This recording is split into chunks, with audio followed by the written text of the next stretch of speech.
What happens when we die? It's a question that has haunted humanity for thousands of years. Religions, philosophers, and scientists have all tried to answer it. But what if I told you that there's an ancient book? A book that claims to describe the journey of the soul in vivid detail? A book that has guided secretive societies and mystics for centuries? Today, we're diving deep into this mysterious book, one that reveals what happens the moment we die, where our souls go, and what we might experience on the other side. Prepare yourself, because the secrets you're about to hear might change the way you see life and death forever. The book we're talking about is none other than the Tibetan Book of the Dead, a text written over 1,200 years ago. But this is no ordinary book. It describes, step by step, what happens after we take our final breath. It's not just about myths or beliefs, it claims to be a guide for the dying, revealing exactly what the soul experiences after death.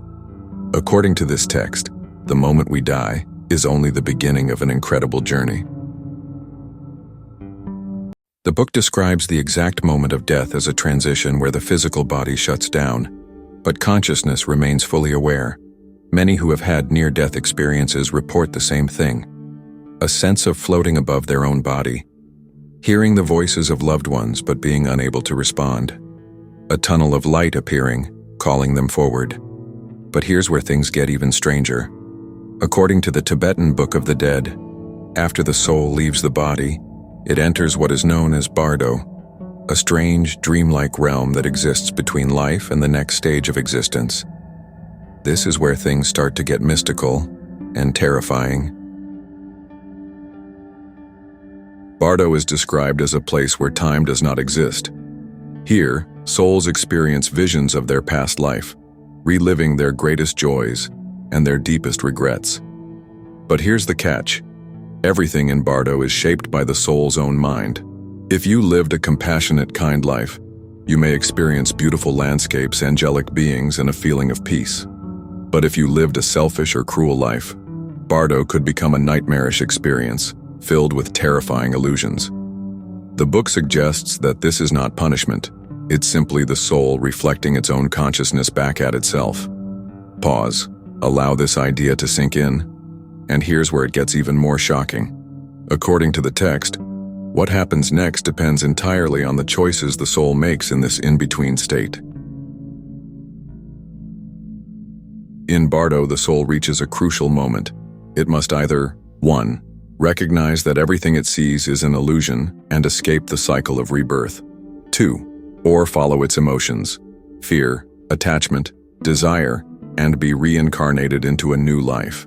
This idea aligns strangely well with what some near-death experiencers report, seeing their entire life flash before their eyes, feeling a pull toward another world, and in some cases, being given a choice. Do you want to return or move on?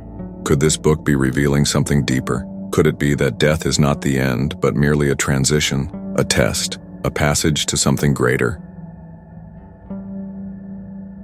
While some may see these ideas as purely spiritual, modern science is beginning to catch up. Researchers studying near-death experiences have found that people from all cultures report the same sensations: leaving the body, seeing a tunnel of light, encountering beings of energy. Some believe this could be linked to DMT, a natural chemical released in the brain during death, one that may allow consciousness to transition into another state. Others suggest that consciousness may not even be tied to the brain at all, that it exists outside the physical body and simply moves to another dimension after death. The Tibetan Book of the Dead might not just be an ancient text, it could be describing a reality we are only now beginning to understand. So what do you think? Is this book revealing the truth about what happens when we die? Or is it just an ancient myth, created to comfort us in the face of the unknown? Let me know your thoughts in the comments below. And if you enjoyed this deep dive into the mysteries of life and death, don't forget to like this video, subscribe for more mind-blowing explorations, hit the notification bell so you never miss an upload. Because trust me, we're only scratching the surface of the hidden knowledge waiting to be uncovered.